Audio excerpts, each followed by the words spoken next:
ജീവിതത്തിൽ ഒറ്റപ്പെടുന്നത് ഏറ്റവും ഭയാനകമാണെന്ന് മനസ്സിലാക്കുമ്പോഴേക്കും തിരിച്ചുപിടിക്കാൻ കഴിയാത്ത വിധം നാം വൈകിയിരിക്കും. തുടർന്നു വന്ന ജീവിത സാഹചര്യങ്ങളിൽ നിന്നുള്ള ചെറിയ മാറ്റം പോലും നമ്മളിൽ സൃഷ്ടിക്കുന്ന മാനസികവും ശാരീരികവുമായ ബുദ്ധിമുട്ടുകളുടെ തോത് അളന്നെടുക്കാൻ പ്രയാസമാകും. ഈ സാഹചര്യങ്ങളിൽ നിന്നുകൊണ്ട് തന്നെ നമ്മളിൽ അറിയാതെയോ ശ്രദ്ധിക്കാതെയോ പോകുന്ന ചില കാര്യങ്ങളിലേക്ക് നാം ഗൗരവമായി ഇടപെടേണ്ടതുണ്ട്.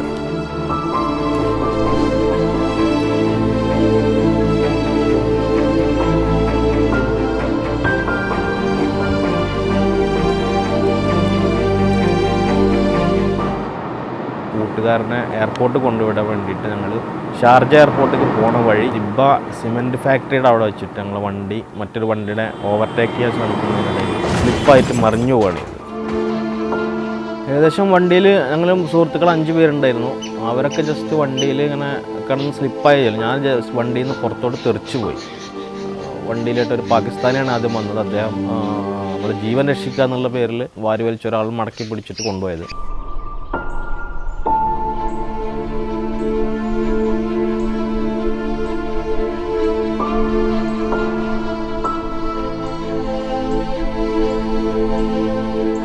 അപ്പോഴും നമുക്ക് അറിയില്ലായിരുന്നു ഇങ്ങനെ മാറാത്തൊരു അസുഖമാണ് നമുക്ക് വന്നുപെട്ടിട്ടുള്ളത്. ഇങ്ങനെ മാറ്റങ്ങൾ വരും എന്നുള്ളൊരു പ്രതീക്ഷ ഡോക്ടർമാരും തന്നുകൊണ്ടിരുന്നു. നമ്മളും അതിലേറെ പ്രതീക്ഷയിലായിരുന്നു. കാരണം നടക്കുക എന്നുള്ളൊരു മോഹമാണല്ലോ. ഫസ്റ്റായിട്ട് നമ്മളെ വിരലൊന്നും ഇങ്ങനെ തള്ളാൻ ഇങ്ങനെ വെറുതെ ഇളകി. ഞാൻ എല്ലാവരെയും വിളിച്ച് കാണിച്ചു കൊടുത്തത് ആ വിരൽ ഇളകാൻ തുടങ്ങിയിട്ടുണ്ട്, മറ്റുള്ള ചേഞ്ചുകളുടൻ വരുമായിരിക്കും. പക്ഷെ അത് ആ ഇളക്കം വെറുതെ ഉള്ള ഇളക്കം മാത്രമായി അവശേഷിച്ചു എന്നുള്ളതായിരുന്നു. പിന്നീടൊരു ചേഞ്ച് പിന്നെ വന്നിട്ടില്ല.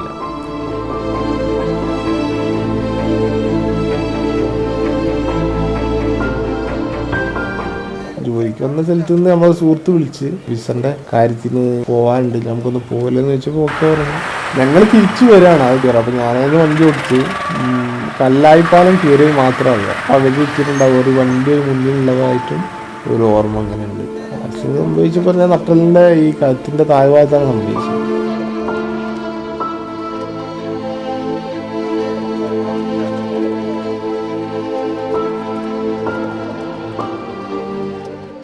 ഞാൻ അതേമാതിരി ഒരു ചാക്ക് സിമെൻ്റ് ഏറ്റും ആ വീട്ടിൽ ആദ്യം കൊണ്ടുപോയിട്ട് കൊടുത്ത് രണ്ടാമത്തെ ചാക്ക് ഏറ്റി കുറച്ച് 2-3 അടി നടന്ന് നല്ല മഴയും അവിടെ വഴുക്കലുള്ളത് കാരണമാണ് ഞങ്ങളുടെ ചെരുപ്പിട്ട് നടക്കണോണ്ട് സ്ലിപ്പായതാണ്. അവിടെ അടുത്തൊരു കുളത്തിൽ ചാടിയതാണ്. അടിയിൽ സ്റ്റെപ്പുമ്പോൾ പോയിട്ട് തലടിച്ചിട്ടാണ് ഇത് പറ്റിയത്. കുളിക്കാൻ വേണ്ടി പൂളിട്ടതാണ്. പൂളിട്ട ടൈമിൽ വള്ളത്തിൻ്റെ അടിയിൽ മരമാണോ എന്താണെന്നറിയില്ല. ശരിക്കും നമ്മൾ മറിയാൻ വേണ്ടി പൂളിട്ടതാണ്. അത് മറിച്ചിലായില്ല, ഒന്നുമല്ല, നേരെ തല പോയി അടി കുത്തിയത് എല്ലാം പഠിച്ചതാണ്. പഠിച്ചിൽ വന്നതാണ്. ഞാൻ പ്രീ ഡിഗ്രിക്ക് പഠിക്കുന്ന സമയത്ത് ചെറിയ മാവുമെന്ന് വീണതാണ്. അങ്ങനെ സ്പൈനൽ ഇഞ്ചറി സംഭവിച്ചു.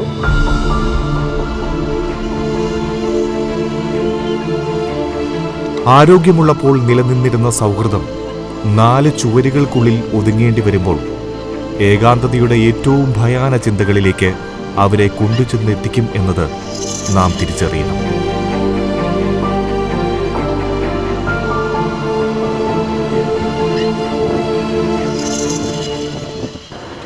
ഇങ്ങനെ സംഭവിച്ച് ഞാൻ എയർപോർട്ടിൽ വന്ന് ഇറങ്ങിയപ്പോൾ അവിടെയൊക്കെ വന്ന് കാത്തു നിന്ന് നമ്മളെ കൊണ്ടുവരുമ്പോൾ അതിനൊരു ഭയങ്കര സങ്കടത്തോടെ നിന്ന് കാത്തു നിന്ന് ഒരുപാട് കൂട്ടുകാരുണ്ടായിരുന്നു. അങ്ങനെ പിന്നെ ആരും ആ കൂട്ടുകാരൊക്കെ നമ്മളെ മറന്നു പോകുന്ന അല്ലെങ്കിൽ വിട്ടു പോകുന്ന ഒരു സാഹചര്യം. അപ്പോൾ ചിലപ്പോൾ അവരുടെ ഒരു ജീവിത ചുറ്റുപാടുകളിലേക്ക് നീങ്ങി പോയതുകൊണ്ടായിരിക്കാം, അവർക്ക് വരാൻ സമയമില്ലാത്തതുകൊണ്ടായിരിക്കും. പക്ഷേ എങ്കിലും നമുക്കത് വലിയൊരു വിഷമം ഉണ്ടാക്കി. കാരണം എന്ന് വെച്ചാൽ വളരെയധികം അടുത്ത് നിൽക്കുന്ന സുഹൃത്തുക്കൾ നമ്മളെ കാണുമ്പോൾ മുഖം തിരിച്ചു പോകാനുണ്ടാകുന്നൊരവസ്ഥ എന്ന് പറഞ്ഞാൽ മനസ്സിൻ്റെ ഉള്ളിൽ തട്ടിയ വിഷമമാണ് ശരിക്കും ആ കാലം. ചിരിക്കുമ്പോൾ കൂടെ ചിരിക്കാൻ ഒരുപാട് ആൾക്കാരുണ്ടാവും, കരയുമ്പോൾ കൂടെ കരയാൻ നീ മാത്രമേ ഉണ്ടാവുള്ളൂ എന്നുള്ളൊരു അതിൻ്റെ ഒരു അനുഭവം അനുഭവിച്ചറിയുന്ന ഒരവസ്ഥയായിരുന്നു ആ ഒരു കാലം. ചിലപ്പോൾ നമ്മളിലേക്ക് എത്തിപ്പെടാൻ വേണ്ടി അവർ മടിക്കുന്നത് എന്തായിരിക്കും, ഇയാൾക്ക് എന്തെങ്കിലും സാമ്പത്തികമായിട്ട് ചെയ്യേണ്ടി വരുമോ, എന്തെങ്കിലും ചോദിക്കുമോ, ഒരു അവസ്ഥയാണത്. പക്ഷെ നമ്മൾ കരുതുന്നത് എന്താ വെച്ചാൽ അവരുമായി സംസാരിക്കണം, ഇടപഴകണം, പഴയ പോലെ തന്നെ മുന്നോട്ട് പോകണം എന്നുള്ളതാണ്. ഒരിക്കലും ഒരാൾ സാമ്പത്തികമായിട്ട് ചോദിക്കാനല്ല സൗഹൃദബന്ധം തേടുന്നത്. ഈ വിഷമതകളുള്ള കാലത്ത് നിന്ന് ഒരു മോചനം കിട്ടാൻ വേണ്ടിയിട്ടാണ് പുറത്ത് ആൾക്കാരോട് സംസാരിക്കണം എന്ന് തോന്നുന്നത്. അപ്പോൾ തീർച്ചയായിട്ടും നമ്മൾ അടുത്തുള്ള കൂട്ടുകാരോട് സംസാരിക്കുമ്പോൾ തന്നെ ആയിരിക്കും ഏറ്റവും വിഷമത്തിൽ നിന്ന് നമുക്ക് ഒഴിഞ്ഞു പോരാൻ പറ്റും. കാരണം മനസ്സിലുള്ള എല്ലാ സങ്കടവും പറയുന്നത് സുഹൃത്തുക്കളോടാണ്. അവർ ഒഴിഞ്ഞു പോകുമ്പോൾ നമുക്ക് ഏറ്റവും വലിയൊരു വിഷമം തന്നെയാണത്.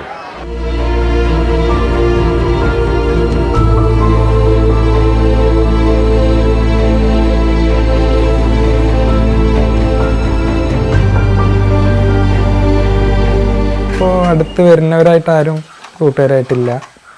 പിന്നെ കൂടെ പഠിച്ചിരുന്നവരൊക്കെ ഉണ്ട്. ഇപ്പോൾ ഒരു പവർ വീൽ ചെയർ ഉണ്ട്.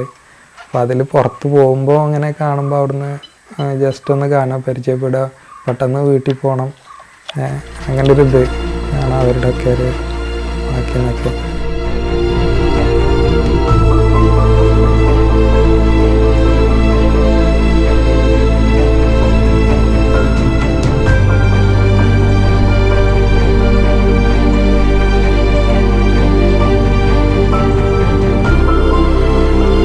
ആ സദ്യയിൽ നിന്ന് ഒറ്റപ്പെട്ട റൂമിൽ തന്നെയാണ്. നമുക്ക് ഉൾക്കൊള്ളാൻ കഴിയാത്തതാണ് അത്. ഞാൻ ഒറ്റയ്ക്ക് ഇരിക്കാമെന്നാണ്.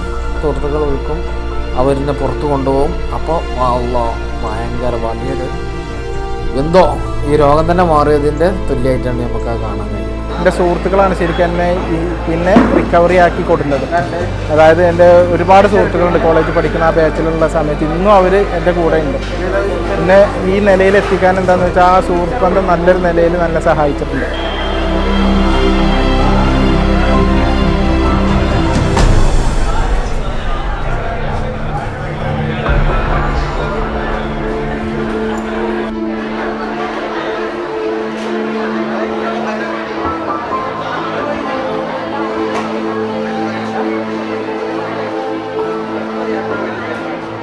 വീട്ടിൽ നിന്ന് അവർ സ്വന്തം ഒന്ന് പുറത്തൊരു വണ്ടിയൊക്കെ എടുത്തൊന്ന് പുറത്ത് പോകാൻ ആഗ്രഹം ഉണ്ടായി തന്നെ സ്വാഭാവികമായിട്ടും ഒരു വരുമാനം ഇല്ലാത്ത കുറേ ആളുകളുണ്ടാവും.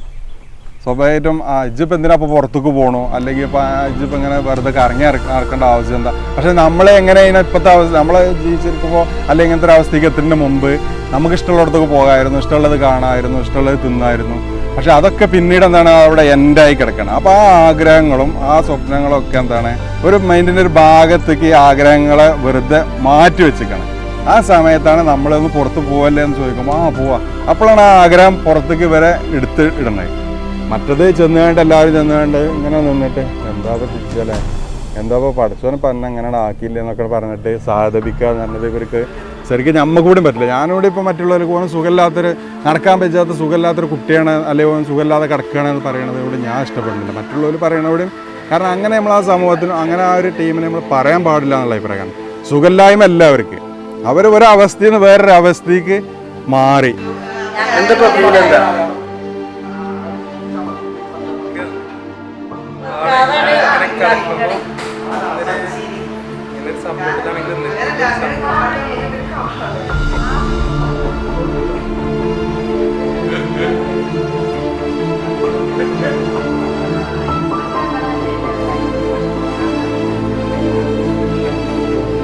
നമ്മളെ ആവശ്യങ്ങൾ മാത്രം നേടാൻ വേണ്ടി സുഹൃത്തുക്കളെ ഉപയോഗിക്കാൻ ഒരിക്കലും ആ സുഹൃത്തുക്കൾ നമ്മളെന്താണെന്ന് വെച്ചാൽ എന്നും നമ്മളെ കാത്തു സൂക്ഷിക്കുന്നുണ്ട്. നമ്മൾക്ക് എന്താണെന്ന് വെച്ചാൽ നമ്മളെ കൊണ്ട് ചെറിയ കാര്യങ്ങൾ ചെയ്തു കൊടുക്കാൻ കഴിയുന്ന വെച്ചാൽ ആ ബന്ധത്തിന് നമ്മൾ ചെയ്തു കൊടുക്കണം.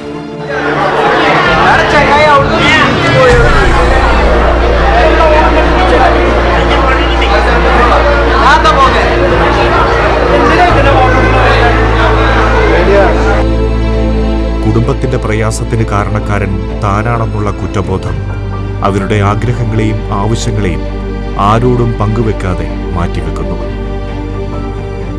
കിടപ്പിലെ ഒരാൾക്ക് സമ്പാദ്യമില്ല, അയാൾക്ക് സമ്പാദ്യമൊന്നുമില്ല, അയാൾക്കൊന്നും ചെയ്യാൻ കഴിയില്ല. അപ്പോൾ അതൊരു ജീവശവമായി മാറിക്കഴിഞ്ഞു. അപ്പോൾ അവനോട് പറയണം ഒരു മൂലയ്ക്ക് ഇരുന്നാൽ മതി. പല ഫാമിലികളും അതിനെതിരാണ്, എല്ലാവരും ഒരേപോലെയല്ല.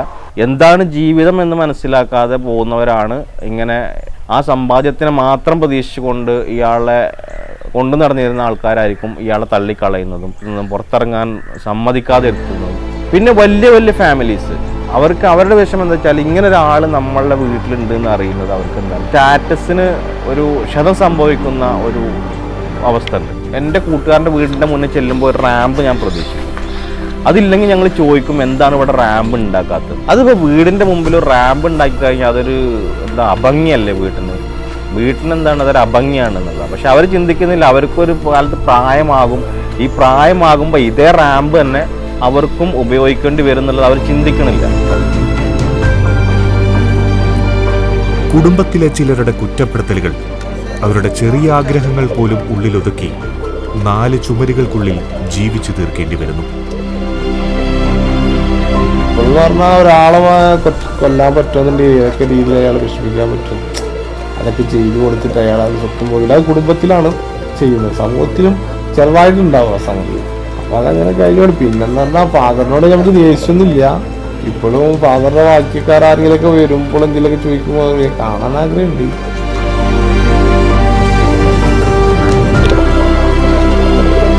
ഇതിപ്പോൾ എല്ലാ കാര്യങ്ങൾക്കും എൻ്റെ ഉമ്മ. ഭക്ഷണം കഴിക്കണമെങ്കിൽ വാരിത്തരണം, അതിനൊക്കെ ഉമ്മ. പിന്നെ എല്ലാ ടൈമിലും എൻ്റെ കൂടെ. ഞാൻ വിളിച്ചാൽ ഉമ്മ എന്നൊരു വിളി വിളിച്ചു കഴിഞ്ഞാൽ ഉമ്മ ഓടി വരും.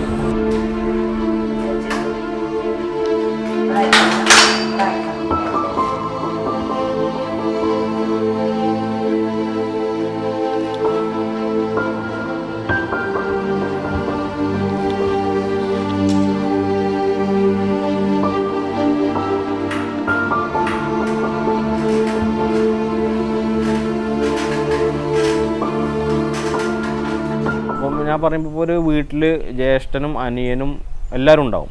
ഇതിൽ ആർക്കെങ്കിലും ഒരാൾക്ക് ഇപ്പോൾ ഇങ്ങനെ സ്പൈനൽ കോഡ് ഇഞ്ചുറി സംഭവിച്ചു. ഇയാൾക്ക് ഈ സംഭവിച്ചതിന് ശേഷം അയാളെ ജീവിത സാഹചര്യം മാറും. കാരണം അയാളുടെ വരുമാനം നിൽക്കുമ്പോൾ മറ്റുള്ള ജ്യേഷ്ഠന്മാരുടെ അനുജന്മാരുടെ മക്കൾ നല്ല ഇതിൽ ജീവിക്കും. ഇപ്പോൾ ഉദാഹരണത്തിന് പറയുകയാണെങ്കിൽ ജ്യേഷ്ഠൻ വരുമ്പോൾ അങ്ങാടിയിൽ നിന്ന് വരുമ്പോൾ മിഠായി കൊണ്ടുവരും, അല്ലെങ്കിൽ എന്തെങ്കിലും കളിപ്പാട്ടം കൊണ്ടുവരും.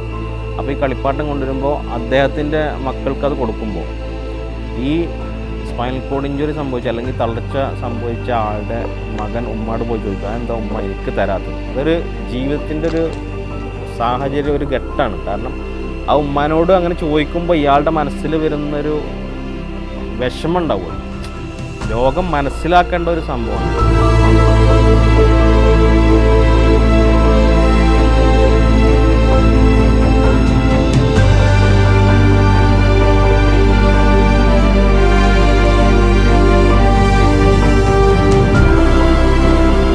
അറിവില്ലായ്മ കൊണ്ടും അശ്രദ്ധ കൊണ്ടും ഒരാളിൽ വന്നു ചേരുന്ന ഈ അവസ്ഥയിലും അവരുടെ മനസ്സും ചിന്താഗതികളും ബോധത്തോടെ തന്നെ തുടരുന്നുണ്ടെന്ന് കുടുംബവും പൊതുസമൂഹവും മനസ്സിലാക്കേണ്ടതുണ്ട്. സ്പൈനൽ കോഡ് ഇവർക്ക് സംഭവിക്കുന്ന ഒരു മെയിൻ ഒരു പ്രശ്നമാണ് ഈ ട്രീറ്റ്മെൻറ്റ് ചെയ്യുന്ന സമയത്ത് എന്താവും ബഡ് സോർ വരാം. അത് മാറാൻ വർഷങ്ങളെടുക്കുകയാണ്. തൊട്ടറിയില്ല, വേദന ഉണ്ടാവില്ല. അതുകൊണ്ട് തന്നെ ആ മുറിവ് വലുതായി അത് വേദന ഇല്ലാത്തതുകൊണ്ട് പിന്നെ ശ്രദ്ധിക്കാതെ അയിമ തന്നെ ഇരുന്ന് എല്ലുമൊക്കെ അതിൻ്റെ പഴുപ്പ് എത്തി ബാധിച്ചിട്ടും ഇവർക്ക് വേദന ഉണ്ടാവില്ല. പനിക്കലിനോട് കൂടെയാണ് അവർ അങ്ങനെ വിളിക്കുക. ഇതിലൊക്കെ അങ്ങനെ ഭയങ്കര പനിയാണ്, കുറേ ദിവസമായിട്ട് വെയ്യ എനിക്കെന്നൊക്കെ പറയുമ്പോൾ വിളിച്ചുമ്പോഴാണ് നമ്മൾ ചെന്ന് നോക്കുന്ന സമയത്ത് ചിലപ്പോൾ അങ്ങനെ 1-2 കേസുകളൊക്കെ നമ്മൾ പോയിട്ട് അവിടെ എന്താ സർജറിക്ക് വേണ്ട എല്ലാ ഇതുകളും ചെയ്തൊരു മാസമൊക്കെ ആസ്പത്രി കിടന്ന് ഡോക്ടറെ കണ്ട് അത് സർജറി ചെയ്തു. അപ്പോൾ ആദ്യം 1-2 സർജറിയൊക്കെ ആദ്യം ഓപ്പറേഷൻ ഒക്കെ ചെയ്തിട്ടുണ്ടാവും. പിന്നെ എന്താ വെച്ചാൽ പ്ലാസ്റ്റിക് സർജറി ചെയ്യണത്. അതിൻ്റെ ഉള്ളിൽ നിന്ന് പഴുപ്പുകളൊക്കെ ഒഴിവാക്കിയിട്ട് ശരിക്കും വലിച്ചു തുന്നി പ്ലാസ്റ്റിക് സർജറി ചെയ്തത് മുറിവിനെ ഉണക്കുക ചെയ്യണം. അല്ലാതെ ആ മുറിവ് എത്ര മുറിവ് വെച്ച് കെട്ടിയാലും മാറില്ല. ചില ആളുകളൊക്കെ വീട്ടിൽ, അതിനാണ് ഞാൻ പറഞ്ഞത് കുടുംബങ്ങൾ ചെയ്യുന്ന വല്ലാത്തൊരു പുറത്തുനിന്നുള്ള ആൾക്കാർ എന്തെങ്കിലും ചെറിയ കുറ്റം കാണുമ്പോഴത്തേന് ഓനെ അങ്ങനെ നോക്കണില്ല, അല്ലെ ഇവൻ അങ്ങനെ നോക്കണില്ല എന്നുള്ളത് നമുക്ക് വേണമെങ്കിൽ പറയാം. പക്ഷെ അവർ വർഷങ്ങളായിട്ട് ഇവനെ കെയർ ചെയ്യണു. അതിന് ചിലപ്പോൾ ചെറിയ ഒരു അപകടമൊക്കെ ചിലപ്പോൾ സംഭവിച്ചിട്ടുണ്ടാവാം. നോക്കണില്ല എന്ന് പറയാൻ പറ്റില്ല. കാരണം 10-15 കൊല്ലങ്ങൾ നോക്കിയത് പോലെ തന്നെയല്ലേ.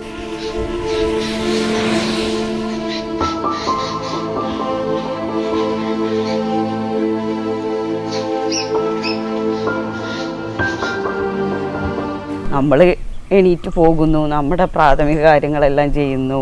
അപ്പോൾ അവർക്ക് അതൊന്നും കഴിയാതെ കിടക്കുമ്പോഴും അവരെന്താവുണ്ട്, അവരതിൽ സന്തോഷം കണ്ടെത്തുന്നുണ്ട്. അപ്പോൾ പിന്നെ നമ്മൾ സങ്കടപ്പെട്ടിരുന്നാൽ എന്ന് പറഞ്ഞാൽ ഈ ആളുകൾ എന്താ ചെയ്യുള്ളൂ, അധികം താഴ്ന്നു പോവുകയുള്ളൂ. കൂടെ നിൽക്കുന്നവർ ഒന്നുകൂടെ ബോൾഡായി നിന്നാൽ ഇവർ ഒന്നുകൂടി ഉയർന്നു വരും.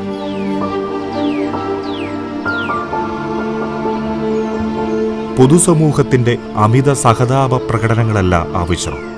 അതിനപ്പുറം അവരെ നമ്മോട് ചേർത്ത് നിർത്താനും വേണ്ടതെല്ലാം പരമാവധി ചെയ്തു കൊടുക്കാനുമാണ് ശ്രമിക്കേണ്ടത്.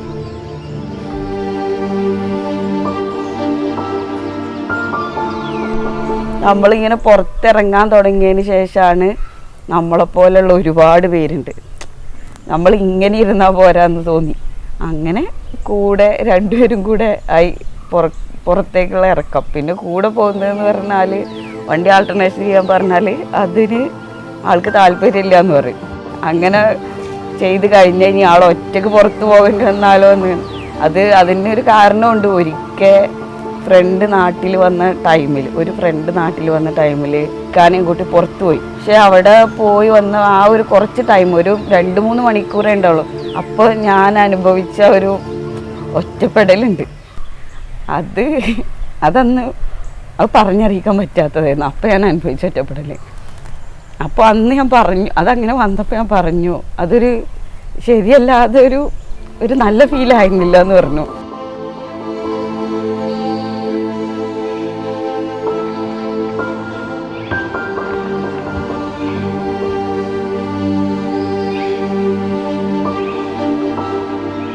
ഞാൻ സത്യം പറഞ്ഞാൽ ഇന്നെ എല്ലാവരും കല്യാണത്തിന് വിളിച്ചിരുന്നു. ഫസ്റ്റ് ഞാൻ പോകാത്തതിൻ്റെ കാരണം എന്താ, ഞാൻ ഒറ്റക്കാണ്, ഞാൻ പോകില്ല. അതേ സ്ഥാനത്ത് കല്യാണത്തിന് ഇന്നെ പോലെ ഒരു 2 ആളും കൂടി ഉണ്ടെങ്കിൽ ഞാൻ പോകും. അത് എന്ത് പരിപാടിക്കാരും ഞാൻ പോകും. എന്താ വെച്ചാൽ ഒറ്റയ്ക്ക് പോകുമ്പോൾ നമ്മളൊരു അവിടെ ഒരു കാഴ്ച വസ്തുവാണ്. എല്ലാവരും വന്നിട്ട് ചോദിച്ചത് തന്നെ ചോദിച്ചുകൊണ്ടിരിക്കും, പറഞ്ഞത് തന്നെ പറയും. നമുക്കതൊരു നമ്മളെ ചുറ്റി കളഞ്ഞാൽ പക്ഷെ ഓലെ കുറ്റല്ല, ഓൾക്ക് അറിയാനുള്ള താല്പര്യം കൂടി ചോദിക്കണേ ചിലവർ.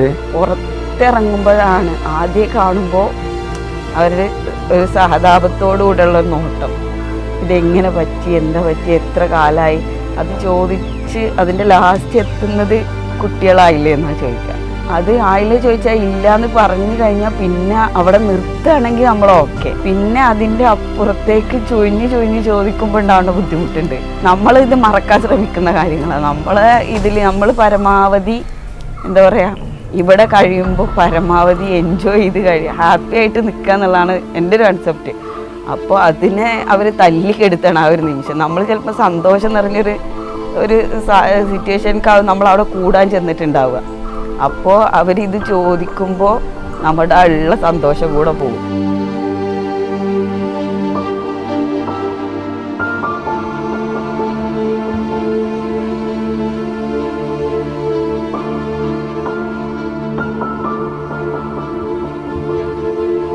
ഇങ്ങനെ ആയിരിക്കുകയാണ് നമ്മൾ ഒരുപാട് ചൂഷണങ്ങൾ ഈ മേഖലയിൽ നടക്കുന്നത്. അതായത് നമുക്കിപ്പോൾ എന്തായാലും ഒരു രോഗി എന്നുള്ളതിലപ്പുറം ഇനി സ്പൈനൽ കോഡ് ഇഞ്ചുറി സംഭവിച്ച ഒരാൾ ഇനി തുടർന്ന് മരണം വരെ ഇങ്ങനെയാണ് ജീവിക്കേണ്ടതെന്നാണ് ശരിക്കും. നമ്മൾ ഏത് ഡോക്ടറെ അടുത്ത് ചെന്നാലും പല തിയറികൾ ഉപയോഗിച്ച് നമ്മളെ നടത്താൻ വേണ്ടി ശ്രമിക്കും. പക്ഷെ അതൊന്നും ശാശ്വതമായ ഒരു പരിഹാരമല്ല. പക്ഷെ അതിനു വേണ്ടി ഇയാളുടെ ബാക്കിയുള്ള സമ്പത്ത് കൂടി ചിലവാക്കേണ്ട ഒരു രംഗം വരുന്നു. ഒരു ആക്സിഡൻറ്റിൽ സ്പൈനൽ കോഡ് ഇഞ്ചുറി സംഭവിച്ച ആൾക്ക് ഇൻഷുറൻസിൽ നിന്ന് ഏകദേശം ഒരു 5 ലക്ഷം റുപ്യ കിട്ടിയിട്ടുണ്ടാവും. ഇതുകൊണ്ട് നമ്മളുടെ രോഗം എങ്ങനെ മാറ്റാമെന്നാണ് അയാൾ ആദ്യം ചിന്തിക്കുന്നത്. കാരണം നടക്കുക എന്നുള്ളൊരു ആഗ്രഹത്തിനെ പെട്ടെന്ന് കാശ് കിട്ടുമ്പോൾ ആദ്യം ചിന്തിക്കുന്നത്. ഇത്തിരി വർഷങ്ങളായിട്ട് പല ചികിത്സകളും പല കാര്യങ്ങളും പല സ്ഥലത്തും പല മന്ത്രങ്ങളും പല രീതിയിലുള്ള എന്തൊക്കെ പറയാ അയക്കല്ല് കെട്ടിയിട്ടും മന്ത്രിച്ചിട്ടും ഏതിലേക്കാണോ ഉയർച്ച കിട്ടുക അതൊക്കെ നോക്കിയിട്ടുണ്ട്. പക്ഷെ ഒന്നും നടന്നിട്ടില്ല, നടക്കില്ല എന്നുള്ള കാര്യം എനിക്കറിയാം. പിന്നെ ഓരോരുത്തർ വന്ന് കണ്ടിങ്ങനെ ഇങ്ങനത്തെ ആൾക്കാരെല്ലാം പിയ്യാൻ കൂടുതൽ പറ്റൂ. മുത്തല്ലേ, ഈ മുത്തിൻ്റെ അടുത്ത് നല്ലോണം പിയ്യാൻ കിട്ടുമല്ലോ. സമൂഹം എന്ന് പറഞ്ഞാൽ ഇപ്പൊ അവർക്കിപ്പോൾ എന്ത് ചെയ്യാൻ പറ്റും? എന്നെ ഇങ്ങോട്ട് കൊന്നുകൊണ്ടാന്ന് പറഞ്ഞു കഴിഞ്ഞാൽ ആർക്കും വന്നോട് കൊല്ലാൻ പറ്റുമോ? അത് നിയമത്തിൽ വിരുദ്ധല്ലേ. പക്ഷെ ഇതൊന്നും മനസ്സിലാക്കാൻ പറ്റാത്ത നമ്മുടെ സമൂഹത്തിൽ നമ്മുടെ കുടുംബത്തിലൊക്കെ ഒരുപാട് ആളുകളുണ്ട്. ഇപ്പം റിയോളജി തന്നെ ആകുമ്പോൾ തന്നെ ഈ നാളെ മരിക്കുന്ന ആളുകളൊക്കെ ആയിരുന്നു ഇന്ന് എനിക്ക് ഭക്ഷണം കാണിച്ചു തന്നെ പിറ്റന്നാൾ മരിക്കുന്ന ആളുകൾ. കാരണം അത്രയും എമർജൻസിയിലൊക്കെ കിടന്നിരുന്ന ആൾക്കാരുടെ അടുത്തായിരുന്നു ഞാൻ കഴിഞ്ഞത്. പിന്നെ രണ്ടാമതെന്ന് പറഞ്ഞാൽ ലൈഫ് എന്താണെന്ന് കുറേയൊക്കെ അവിടെ നിന്ന് മെഡിക്കൽ കോളേജിൽ നിന്നൊക്കെ ഒരുവിധം മനസ്സിലായിട്ടുണ്ട്. ഇങ്ങനെ നട്ടലിന് ക്ഷതം സംഭവിച്ചു കഴിഞ്ഞാൽ എന്താണ് സംഭവിക്കുക എന്ന അറിവില്ലാത്ത ഒരാൾക്ക് അയാളെ ചൂഷണം ചെയ്യാൻ ഏറ്റവും നല്ല ഒരു മെത്തേഡ് ഇങ്ങനത്തെ ആൾക്കാർ നന്നായിട്ട് ഡോക്ടേഴ്സ് ആയാലും അത് ആയുർവേദ മെഡിസിൻ ആയാലും അലോപ്പതി മറ്റുള്ള എല്ലാവരും എന്താണെന്ന് വെച്ചാൽ നന്നായിട്ട് ചൂഷണം ചെയ്യുന്നുണ്ട്. നല്ല ഡോക്ടേഴ്സ് നമുക്ക് കാര്യങ്ങൾ പറഞ്ഞു തരും. മറ്റുള്ളവർ എങ്ങനെ ഇത്രത്തോളം പൈസ എടുക്കാൻ പറ്റുമോ അത്രത്തോളം എടുത്തിട്ട് നമ്മളെ ചൂഷണം ചെയ്യുന്നുണ്ട്. അതിൻ്റെ യഥാർത്ഥ സ്വഭാവം നമുക്ക് പറഞ്ഞു തരുമ്പോൾ നമുക്ക് ഡോക്ടർമാരിൽ ദേഷ്യമൊക്കെ തോന്നും. വരും കാലങ്ങൾ ജീവിക്കണമെങ്കിൽ നമുക്ക് നമ്മൾ വെച്ച സമ്പാദ്യം അവിടെ തന്നെ ഉണ്ടെന്നുണ്ടെങ്കിൽ മറ്റുള്ളവരെ കൈ നീട്ടാതെ നമുക്ക് ജീവിക്കാം. അതേപോലെ തന്നെ നമുക്കിത് ആക്സിഡൻറ്റ് സംഭവിച്ച് ചില ആൾക്കാർക്ക് നല്ല സംഖ്യ ഇൻഷുറൻസ് കിട്ടിയിട്ടുണ്ടാവും. ചില കുടുംബങ്ങൾ എന്താ സംഭവിച്ചാൽ ആ മക്കളെ ആ സംഭവിച്ച ആൾക്കാർക്ക് എല്ലാ പ്രാധാന്യം കൊടുക്കുക. ആ കുടുംബത്തിനെ എങ്ങനെ സംരക്ഷിച്ച് ആ കുടുംബം എങ്ങനെ റിക്കവർ ചെയ്ത് കൊണ്ടുവരും എന്നുള്ളത് ചിന്താഗതിയിൽ അവനൊരു ഭാഗത്തേക്ക് തഴയപ്പെടുന്ന അവസ്ഥയും ശരിക്കും കുടുംബങ്ങളിൽ കാണുന്നുണ്ട്. ലോകത്തിൻ്റെ എവിടെയും ചികിത്സ ഇല്ലാത്ത ഈ ഒരു രോഗത്തിന് ചികിത്സ ഉണ്ട് എന്ന് പറഞ്ഞിട്ട് അവർ നമ്മളെ വിളിക്കുമ്പോൾ അത് നമ്മൾ വിശ്വസിക്കുന്നത് എന്തുകൊണ്ടാണ് നമുക്ക് നടക്കണം എന്നുള്ളൊരു ആഗ്രഹം കൊണ്ടാണ്. പക്ഷെ അവർക്ക് ശരിക്കും അറിയാം സ്പൈനൽ കോഡ് ഇഞ്ചുറിക്ക് ചികിത്സ ഇല്ല എന്നറിയാം. ഈ ബാക്കി വരുന്ന ധനം കൂടി അവരെ അപഹരിച്ചുകൊണ്ട് പോവുകയാണ്. ശരിക്കും നല്ല ഇപ്പോൾ മെഡിക്കൽ എത്തിക്സുമായിട്ട് മുന്നോട്ട് പോകുന്ന ഡോക്ടറാണെങ്കിൽ ഒരിക്കലും അങ്ങനെ പറയില്ല. ഒരു ഡോക്ടർ നമ്മൾ ചികിത്സിച്ച് പൈസ വാങ്ങുമ്പോൾ അയാൾ അതിൽ നിന്ന് കിട്ടുന്ന വരുമാനം കൊണ്ട് അയാൾ ജീവിക്കുകയാണ്. അപ്പോൾ അയാൾ ചിന്തിക്കുന്നില്ല ഞാൻ എങ്ങനത്തെ ആൾക്കാരുടെ പൈസയാണ് മേടിച്ചിട്ട് ഞാൻ ജീവിക്കുന്നത്, എങ്ങനെ മേടിച്ചു എന്നല്ല, ഒരു സത്യസന്ധമായ സംഭവത്തിനാണ് മേടിക്കുന്നതെങ്കിൽ അതിൽ കുറ്റബോധം തോന്നുന്നുണ്ട്. പക്ഷേ തീർത്തും വഞ്ചനകരമായിട്ട് ആ പൈസ തെറ്റിദ്ധരിപ്പിച്ചിട്ട് ക്യാഷ് വാങ്ങിയിട്ട് അയാൾ കെട്ടിടം പൊക്കിയാലും കാറ് വാങ്ങിച്ചാലും എന്ത് ചെയ്താലും അതിൽ നിന്നുണ്ടാകുന്ന ഒരു അനുഭവം, എന്തനുഭവം ഉണ്ടായാലും അതിൻ്റെ ഒരു ബാക്കിലുള്ള സംഭവം ആലോചിച്ച് കഴിഞ്ഞാൽ എന്താണ് ഇവർ ചെയ്യുന്നത്, എന്തിനുവേണ്ടി ജീവിക്കുന്നു എന്നുള്ളത്.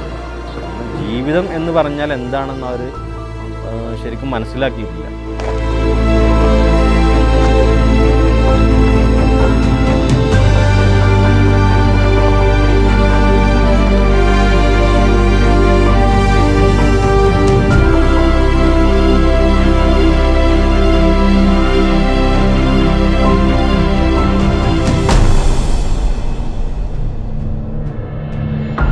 ആരോഗ്യമുള്ളവർക്ക് മാത്രം സഞ്ചരിക്കാനും കടന്നു ചെല്ലാനും കഴിയുന്ന വിധത്തിൽ മാത്രമാണ് ഇന്ന് പൊതു ഇടങ്ങളിലെ സഞ്ചാരമാർഗങ്ങൾ ഒരുക്കിയിരിക്കുന്നത്. ആരോഗ്യ പ്രശ്നമുള്ളവർക്ക് എളുപ്പത്തിൽ കടന്നു ചെല്ലാൻ കഴിയുന്ന രീതിയിലുള്ള സാഹചര്യങ്ങൾ വന്നാൽ മാത്രമേ ശാരീരിക ബുദ്ധിമുട്ടുള്ള ഒരാൾക്ക് പരസഹായമില്ലാതെ കാര്യങ്ങൾ നിർവഹിക്കാൻ സാധിക്കൂ.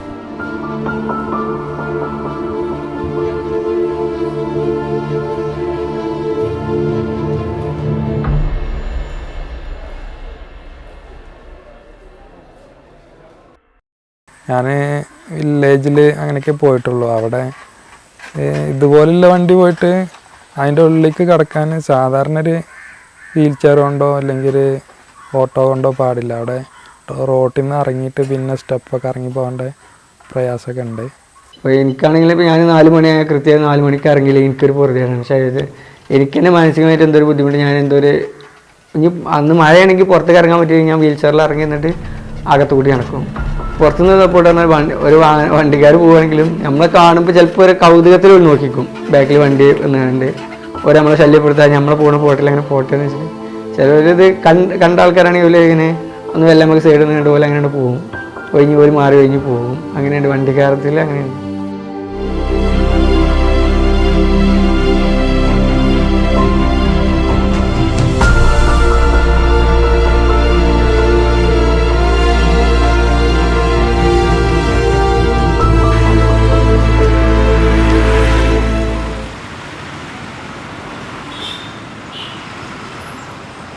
ഞാനൊരിക്കൽ ഇക്കാനെ കൂട്ടിയിട്ട് ഈ പറഞ്ഞ് റേഷൻ കാർഡ് അപ്ലൈ ചെയ്തിട്ട് റേഷൻ കാർഡ് വന്നത് നമ്മൾ അപ്പം മേടിക്കാൻ പോയപ്പോൾ കാറിലാണ് പോയത്, ഇക്കേണ്ട വണ്ടിയിൽ. അപ്പോൾ അത് സിവിൽ സ്റ്റേഷൻ്റെ മുമ്പിൽ അതവിടെ കൊണ്ടുപോയിട്ട് അതിനകത്ത് കയറ്റിയിട്ടു. കുറച്ച് തണലായ സ്ഥലം കണ്ടത് ആ പാർക്കിംഗ് ഏരിയയാണ്. അപ്പോഴും ഞാൻ എന്ത് വിചാരിച്ചു, ഇത് കയറ്റിയിടാൻ പറ്റുമെന്ന് ആദ്യം കരുതി. നമ്മൾ കുറച്ചൊക്കെ പൊതുസമൂഹത്തിൽ നിന്നുള്ള ഇടപെടലുകൾ അറിയാം. അപ്പോൾ ഇക്കന്നെ പറഞ്ഞു അത് അങ്ങോട്ട് കയറ്റിയിട്ട് അപ്പോൾ മാറ്റിയിട്ട് കൊടുക്കാമെന്ന് പറഞ്ഞു. പേടിച്ചുകൊണ്ട് തന്നെയാണ് പാർക്ക് ചെയ്തത്. പാർക്ക് ചെയ്ത് ഞാൻ കയറിപ്പോയി. അപ്പോൾ അതെല്ലാം ഞാൻ വാങ്ങിച്ച് പോന്നു. തിരിച്ച് വണ്ടി കയറി വണ്ടി എടുക്കാൻ നോക്കുമ്പോഴാണ് ബാക്കിൽ ഓഫീസറെ വണ്ടി നിൽക്കുന്നത് കണ്ടത്. അപ്പോൾ അത് എനിക്ക് എടുക്കാൻ പറ്റൂല എന്ന് പറഞ്ഞു. എടുക്കാൻ പറ്റൂല എന്ന് പറഞ്ഞപ്പോൾ അപ്പോഴാണ് ഇക്ക പറഞ്ഞത്, ഇങ്ങനെ ഡ്രൈവർ വന്നിരുന്നു, ഇത് വണ്ടി ഇവിടെ പാർക്ക് ചെയ്യാൻ പറ്റില്ല എന്ന് പറഞ്ഞപ്പോൾ അങ്ങേരോട് ഞാൻ ഇത് മാറ്റിയിടാൻ പറഞ്ഞു. ചാവിയുണ്ട്, എനിക്കിങ്ങനെ വയ്യാത്താണെന്ന് പറഞ്ഞു, മാറ്റിയിടാൻ പറഞ്ഞു. അപ്പോൾ അങ്ങേര് ഒന്നും മിണ്ടാതെ പോയി, എന്നാൽ കുഴപ്പമുണ്ടാവില്ലായിരിക്കും, അതുകൊണ്ട് ഒന്നും മിണ്ടാതെ പോയപ്പോൾ എനിക്കങ്ങ് വണ്ടിയുടെ കാറിൻ്റെ ബാക്കിൽ വീൽ ചെയർ ഇരിക്കുന്നതുകൊണ്ട് ഈ കാറിലിരിക്കുന്ന ആൾക്ക് ബാക്കിൽ വണ്ടി നിൽക്കുന്നത് ശരിക്ക് അതെടുക്കാൻ പറ്റാത്ത രീതിയിലാണോ നിർത്തിയിട്ടിരിക്കുന്നതൊന്നും കാണാനുള്ള ഇതുണ്ടായിരുന്നില്ല. അപ്പോൾ അതിൻ്റെ ഡ്രൈവർ എന്ന് പറഞ്ഞാൽ ഇതെല്ലാം കണ്ട് അവിടെ നിൽക്കുകയാണ്. അപ്പോൾ ഞാൻ ആ ചേട്ടനോട് പോയിട്ട് പറഞ്ഞു, ഇതിങ്ങനെ എടുക്കാൻ പറ്റുന്നില്ല. അത് ആ ടൈമിൽ ഞാൻ അപ്പോഴത്തെ വെയിൽ ഭയങ്കര ചൂടായതുകൊണ്ട് കുറേ ടൈം പിടിക്കുമെന്ന് പറഞ്ഞുകൊണ്ട് അതവിടെ ചൂടായതുകൊണ്ട് ഞാൻ വണ്ടി കയറ്റിയിട്ടതാണ്, ആൾക്ക് ബുദ്ധിമുട്ടായതുകൊണ്ട് എന്ന് പറഞ്ഞു. അപ്പോൾ അയാൾ പറഞ്ഞു, അതൊന്നും അറിയണ്ട, നിങ്ങൾ തഹസിൽദാരെ പാർക്കിംഗ് ഏരിയ ആണ്, തഹസിൽദാറിൽ വരുന്ന ടൈമിൽ ആ വണ്ടി അതിലേക്ക് കയറാൻ പറ്റിയില്ല എന്നാണ് പറഞ്ഞത്, അതുകൊണ്ട് തഹസിൽദാരെ അടുത്ത് പോയി മാപ്പ് പറയണം എന്ന് പറഞ്ഞു.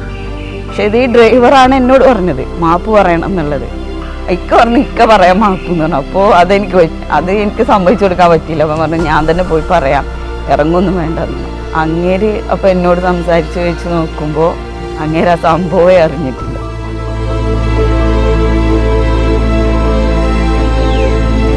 ആരോഗ്യവാന്മാരല്ലാത്തവർക്ക് നൽകുന്നത് ശാരീരിക പരിഗണന മാത്രമാവരുത്, അവരുടെ മാനസികാവസ്ഥകളും പരിഗണിച്ചു വേണം സേവനങ്ങൾ ഉറപ്പാക്കേണ്ടത്.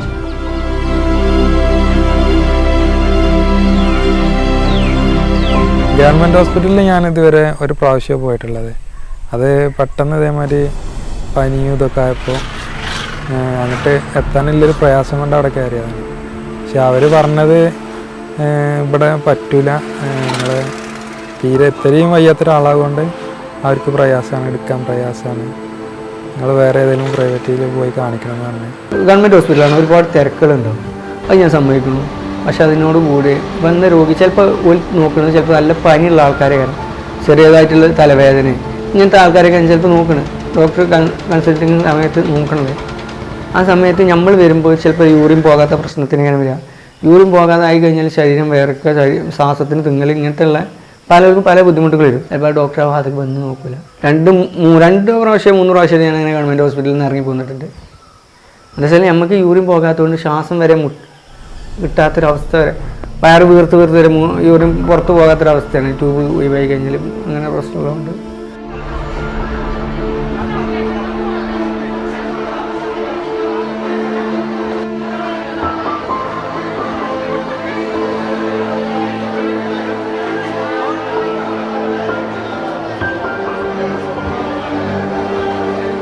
അപ്പോൾ നമ്മൾ ആലോചിച്ചാൽ സ്കൂളിൽ നിന്ന് കുട്ടികളെ ടൂർ കൊണ്ടുപോകും, വീട്ടിൽ നിന്ന് ടൂർ പോകും, എല്ലാവരും ഔട്ടിങ്ങിന് പോകും.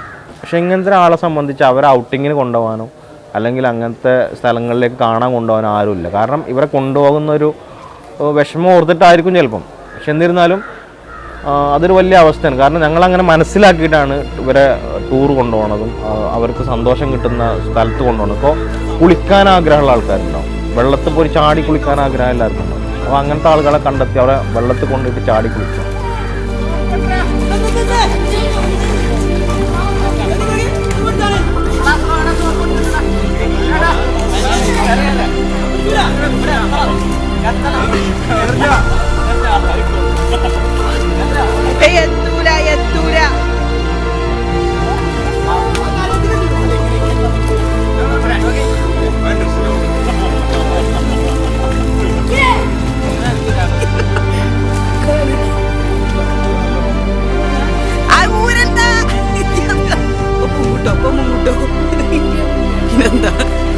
ഞാൻ പറഞ്ഞില്ല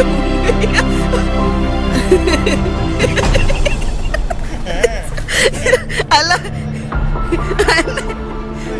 അത് ഊരിപ്പോയി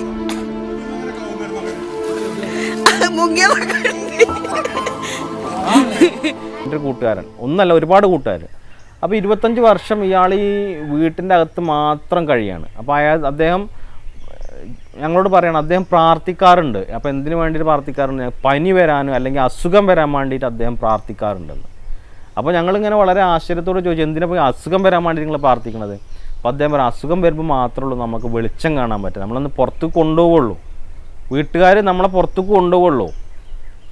അങ്ങനത്തെ ഒരു അനുഭവം നമ്മളുടെ ആരെങ്കിലും ജീവിതത്തിൽ നമ്മൾ ചിന്തിച്ച് നോക്കിയാൽ വളരെ വളരെ വിഷമം തോന്നും. കാരണം ഒരു ഫാമിലിയിൽ എത്ര ആൾക്കാരുണ്ടെങ്കിലും ഇപ്പോൾ ഒരു അനിയൻ ഇങ്ങനെ സംഭവിച്ചിരിക്കുന്ന ആൾക്കാർ, അല്ലെങ്കിൽ ജ്യേഷ്ഠൻ സംഭവിച്ചിരിക്കുന്ന ആളാണെങ്കിൽ അനിയനോട് പറയാണ്, നീ എൻ്റെ കൂടെ ഒന്ന് ഹോസ്പിറ്റലിലേക്ക് വരണം, അല്ലെങ്കിൽ ഇങ്ങനെ സ്ഥലത്തേക്ക് പോരെന്ന് പറയുമ്പോൾ നീ അടങ്ങിയൊരു പാത്ത് ഇരിക്കണം, അല്ലെങ്കിൽ എനിക്ക് അതിന് ആക്ഷൻ എടുക്കേണ്ടി വരും എന്ന് പറയുമ്പോൾ ആ അനിയൻ്റെ മനസ്സിലുണ്ടാവുന്ന ഒരു അവസ്ഥ ഉണ്ടല്ലോ, ഒരു ഫീല്, അത് വല്ലാത്തൊരു സംഭവം. കാരണം അവൻ്റെ സ്വാതന്ത്ര്യം ഫുള്ളങ്ങോട്ട് വെട്ടിമുറിക്കപ്പെടുന്നൊരവസ്ഥ. കാരണം അവൻ പറയാണ്, നീ ഇങ്ങനെ പുറത്തിറങ്ങി നടന്നാൽ നിനക്ക് അസുഖങ്ങൾ വരും, അത് ഞങ്ങൾക്ക് നോക്കാൻ പറ്റില്ല. അപ്പോൾ ഞങ്ങളുടെ ജീവിത സാഹചര്യങ്ങൾ നോക്കണം, അതിൻ്റെ കൂടെ നിൻ്റെ കൂടെ നോക്കുമ്പോൾ നീ ഇങ്ങനെ ഇറങ്ങി നടക്കാൻ പാടില്ല, നീ വീട്ടിൽ തന്നെ ഇരിക്കണം എന്നൊരാൾ പറയുമ്പോൾ, അപ്പോൾ ഇയാളെന്ത് ചിന്തിക്കുകയാണ്, ഞാൻ കാരണം അവർക്ക് അങ്ങനെ വരണ്ടല്ലോ, അങ്ങനെയാണെങ്കിൽ ഞാൻ വീട്ടിൽ തന്നെ ഇരിക്കേണ്ട ആളാണ് ചിന്തിച്ചിട്ട് അയാൾ എന്താണ് പുറത്തേക്ക് ഇറങ്ങി നിർത്തുക.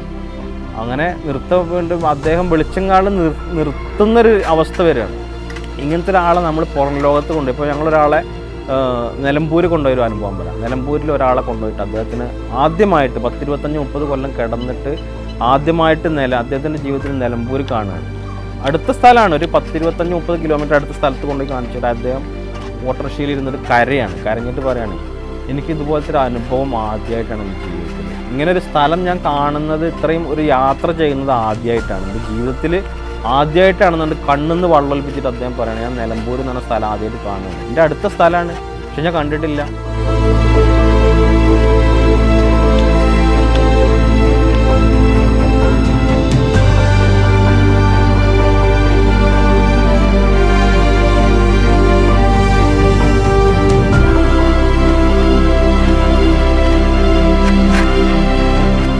പിന്നെ സഹതാപത്തിൻ്റെ നോട്ടം, ഒരു കാരണവശാലും സഹതാപത്തിൻ്റെ നോട്ടം നോക്കിയിട്ട് കാര്യമില്ല. നമ്മളിപ്പോൾ സഹതാപമൊന്നും അറിയിക്കണില്ല. നമ്മളെന്താണെന്ന് വെച്ചാൽ മാന്യമായ രീതിയിൽ ജീവിക്കാനുള്ള ഒരു അവസ്ഥ. കാരണം എന്താ വെച്ചാൽ എനിക്ക് തൊഴിലെടുത്ത് ജീവിക്കാൻ എനിക്ക് കഴിയുന്ന എനിക്ക് ഉത്തമ ബോധ്യമുണ്ട്. അതേപോലെ തന്നെ എന്താണെന്ന് വെച്ചാൽ നമുക്ക് കഴിയാവുന്ന തൊഴിലുണ്ട്. ഇപ്പോൾ 2 കാലിൽ എണീറ്റ് നടക്കുന്ന ആൾക്കാർക്ക് എല്ലാ തൊഴിലെടുക്കാൻ കഴിയില്ലല്ലോ.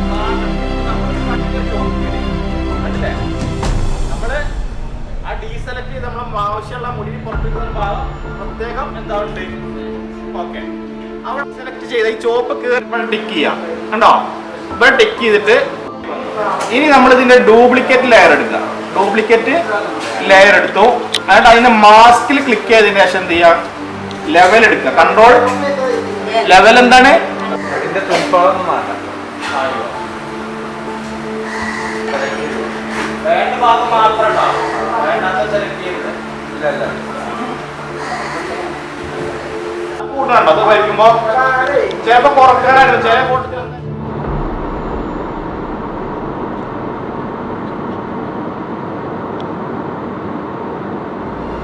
ആരോഗ്യകരമല്ലാത്ത ഭക്ഷണ രീതികളും വ്യായാമമില്ലായ്മയുമെല്ലാം പ്രശ്നങ്ങൾ ഉണ്ടാക്കുന്നുണ്ടെന്ന് എല്ലാവരും തിരിച്ചറിഞ്ഞിട്ടുണ്ട്. എന്നാൽ ജീവൻ സംരക്ഷിക്കുന്നതിൽ നാം അശ്രദ്ധ കാട്ടുന്നു. യാത്രകളിലും തൊഴിലിടങ്ങളിലും പാലിക്കേണ്ട സുരക്ഷാ മാനദണ്ഡങ്ങളോട് നാം വിമുക്തത കാണിക്കുന്നു. ഞാൻ ആക്സിഡൻ്റ് ആകുമ്പോൾ എൻ്റെ വണ്ടിയിൽ 5 പേര് വേറുണ്ടായിരുന്നു. ഈ 5 പേർക്ക് കാര്യമായിട്ടൊന്നും സംഭവിച്ചു. ഞാൻ മാത്രം വണ്ടിയിൽ നിന്ന് പുറത്ത് തെറിച്ചു പോയി. പക്ഷെ ഞാൻ അന്ന് എന്തോ ഒരു ദൗർഭാഗ്യവശാൽ ബെൽറ്റ് ഇട്ടിട്ടുണ്ടായിരുന്നു. അതുകൊണ്ടാണ് ഞാൻ പുറത്തേക്ക് തെറിച്ചു പോകാൻ കാരണം മറ്റുള്ളവരൊക്കെ ബെൽറ്റ് ഇട്ടിട്ടുണ്ടായിരുന്നു, സെക്യൂരിറ്റി ബെൽറ്റ് ഇട്ടിട്ടുണ്ടായിരുന്നു. അവരൊക്കെ വണ്ടിയിൽ തന്നെ കടന്ന് അങ്ങോട്ടും ഇങ്ങോട്ടും ഉരുണ്ടു. ഞാൻ എന്ത് ചെയ്തു, ഈ ബെൽറ്റ് ഇടാത്ത കാരണം ഡോറ് തുറന്ന് പുറത്തോട്ട് തെറിച്ചു പോയി. ഒരു സംഭവം ചെയ്യുമ്പോൾ അതിൻ്റെ ഒരു മുൻകരുതൽ എടുത്താൽ എല്ലാ സംഭവത്തിനും ഉണ്ട്. മുൻകരുതൽ എടുത്തു കഴിഞ്ഞ് അതിൻ്റെ പെർഫെക്റ്റായ രീതിയിൽ കൂടെ മാത്രമാണ് പോകുന്നതെങ്കിൽ ചിലപ്പോൾ ആ അപകടത്തിൻ്റെ ഒരു 90% നമുക്ക് കുറക്കാൻ പറ്റിയേക്കാം. സുരക്ഷ ഉറപ്പുവരുത്താതെ അതൊന്നും ചെയ്യാൻ വേണ്ടി പോകരുത്. വിധി എന്നുള്ളത് നമ്മൾ പറയുമെങ്കിലും വിധിക്കപ്പുറത്ത് വിധിയിലേക്ക് എത്താനുള്ളൊരു വഴി ഉണ്ടാക്കുന്നത് നമ്മൾ തന്നെയാണെന്നാണ് അതിൽ പറയാനുള്ളത്. ദൈവം ബുദ്ധിയും വിവേകവും തന്ന ആൾക്കാരാണ്. അത് ശരിക്കും നല്ല രീതിയിൽ മനസ്സിലാക്കുകയും മുൻകൂട്ടി ശ്രദ്ധിച്ചാൽ ഒരു വിധിയെ നമുക്ക് പഴിക്കേണ്ട ആവശ്യമില്ല. ശരിക്കും ഞാനിപ്പോൾ ഒരു വാഹനം ഓടിക്കുന്നുണ്ട്, ആ വാഹനത്തിൽ എന്താണെന്ന് വെച്ചാൽ സഞ്ചരിക്കുമ്പോൾ എൻ്റെ അപകടം എനിക്ക് സംഭവിക്കുന്നത് മാത്രമല്ല, ഞാൻ റോട്ടിൽ ഇറങ്ങിയിട്ടുണ്ടെങ്കിൽ മറ്റുള്ളവർക്കും കൂടി അത് അപകടം സംഭവിക്കുന്നുള്ള ഒരിക്കലും ഒരാളും മനസ്സിൽ ചിന്തിക്കണില്ല. ആരോഗ്യ സംരക്ഷണത്തിന് ജിംനേഷ്യങ്ങളിൽ പോയി വരുന്നവർ പോലും വാഹനങ്ങളിൽ സീറ്റ് ബെൽറ്റും ഹെൽമറ്റും അവഗണിക്കുന്നു. നാം ചെയ്യുന്ന ഏതു പ്രവൃത്തിയിലും അതിൻ്റെതായ സുരക്ഷാ മാർഗങ്ങളും നിയമങ്ങളും സ്വീകരിച്ചാൽ ഒട്ടുമിക്ക അപകടങ്ങളും ഒഴിവാക്കാൻ സാധിക്കും. പല കാര്യങ്ങളെയും വിധി കൊണ്ട് പരീക്ഷിക്കുന്നതാണ് നാം സ്വീകരിക്കാറ്. ഇത് തികച്ചും ആത്മഹത്യാപരമാണെന്ന് നാം തിരിച്ചറിയണം. നമ്മളൊരു അപകടം വരുന്നതോടൊക്കെ പാടെ ഒരു 3 ആളെ ഓട്ടോറിക്ഷയിൽ ആദ്യം കയറിയിട്ടുണ്ടാവും. പിന്നെ ഈ രണ്ടാളുടെ പിന്നെ ചുരുട്ടി മടക്കി ഓട്ടോറിക്ഷയിൽ വെക്കുന്നതോടുകൂടെ ചെറിയൊരു സ്ക്രാച്ച് ഉണ്ടായിരുന്നത് അതൊരു വലിയ സ്ക്രാച്ചായി മാറുന്നൊരവസ്ഥ ശരിക്കും ഞാൻ ഇതിൽ മനസ്സിലാക്കിയത്. പെട്ടെന്ന് നമ്മൾ ഒരാൾ വീഴുകയോ അല്ലെങ്കിൽ ആക്സിഡൻറ്റിൽ കാണുമ്പോൾ രക്തത്തിൽ കുളിച്ച് കിടക്കുന്നതായിരിക്കും കാണുക. അത് തുടച്ചിട്ട് എവിടെ നിന്നാണോ രക്തം വരുന്നത് അവിടെ കെട്ടിവെക്കാം. ഇപ്പോൾ പറ്റുന്നതും ഒടിഞ്ഞു കുത്തിയ ഒരു പൊസിഷനിലല്ലാതെ പേഷ്യൻറ്റിനെ ആംബുലൻസിലേക്കോ കാറിലേക്കോ നമുക്ക് ട്രാൻസ്ഫർ ചെയ്യാൻ പറ്റണം. പെട്ടെന്ന് തിരക്ക് പിടിച്ചിട്ടൊരു ഓട്ടോറിക്ഷയിലോ അല്ലെങ്കിൽ ഒരു പെട്ടിവണ്ടിയിലോ അല്ലെങ്കിൽ സ്കൂട്ടറിലോ കയറ്റിയിട്ട് രോഗീനെ ആസ്പത്രിയിലോട്ട് മാറ്റരുത്. അതേപോലെ ആംബുലൻസിൽ യാത്ര ചെയ്യുമ്പോഴും നമ്മൾ കാണാറുണ്ട് ഗട്ടറിൽ ഇത് ഓടിച്ച് പായിച്ച് ഇങ്ങോട്ട് കൊണ്ടുവരും. അതിൻ്റെ ആവശ്യമില്ല. ഓരോ ഗട്ടറിൽ വീഴുമ്പോഴും അല്ലെങ്കിൽ ഓരോ വെട്ടിക്കലിലും പേഷ്യൻ്റ് വളരെയധികം മൂവ് ചെയ്യുകയാണ്. രണ്ടാമത് ഏതെങ്കിലും ഭാഗം തൂങ്ങി നിൽക്കുന്നുണ്ടെങ്കിൽ, കയ്യോ കാലോ തൂങ്ങി നിൽക്കുന്നുണ്ടെങ്കിൽ ആ ഭാഗം സ്കെയിലോ എന്തെങ്കിലും വെച്ചിട്ട് കെട്ടിവെക്കുക. പിന്നെ ഏതെങ്കിലും ഒരു ഭാഗം അറ്റുപോയിട്ടുണ്ടെങ്കിൽ അത് പൈപ്പിൻ്റെ ചുവട്ടിലേക്ക് കളയാതെ അത് എടുത്തു വെക്കണം. പല്ലാണെങ്കിലും അതേപോലെ ഏതെങ്കിലും ഒരു വിരലാണെങ്കിലും ഏത് ഭാഗമാണെങ്കിലും അല്ലെങ്കിൽ ഒരു ഇറച്ചി കഷ്ണമായിട്ട് പുറത്ത് പോയിട്ടുണ്ടെങ്കിലും അത് നല്ലൊരു കവറിലോ എന്തെങ്കിലും വെച്ചിട്ട് അതും കൂടെ രോഗിയുടെ കൂടെ ഹോസ്പിറ്റലിലേക്ക് എത്തിക്കുന്നതാണ് ഏറ്റവും അഭികാമ്യം.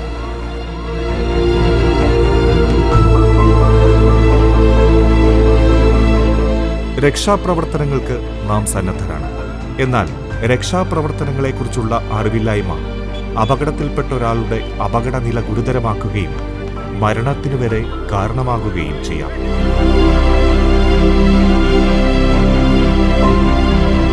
അപകട സ്ഥലങ്ങളിലെ രക്ഷാപ്രവർത്തനങ്ങളിൽ ഏർപ്പെടുമ്പോൾ ആത്മസുരക്ഷ ഉറപ്പുവരുത്തിയിട്ട് മാത്രമേ ഏതൊരു രക്ഷാപ്രവൃത്തികളിലും ഏർപ്പെടാവൂ.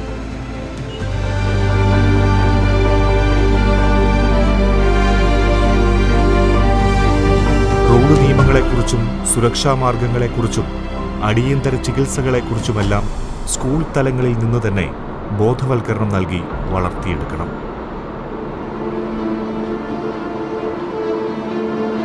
എത്ര വലിയ ആളാണെങ്കിലും ഏത് ഉയർന്ന നിലവാരത്തിൽ നിൽക്കുന്ന ആളാണെങ്കിലും ജീവിതത്തിൽ വരുന്ന മാറ്റങ്ങൾ എല്ലാവർക്കും ഒരുപോലെ.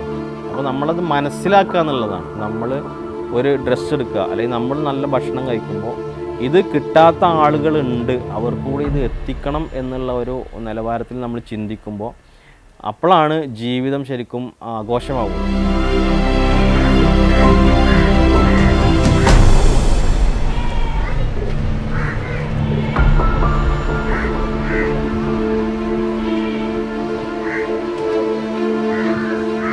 ചിന്തിക്കാൻ പറ്റാത്ത അല്ലെങ്കിൽ നമുക്ക് സ്വപ്നം കാണാൻ പറ്റാത്ത ഒരവസ്ഥയിലാണ് ഇവരെ ജീവിതം എന്നാണ് ഞാൻ മനസ്സിലാക്കിയത്.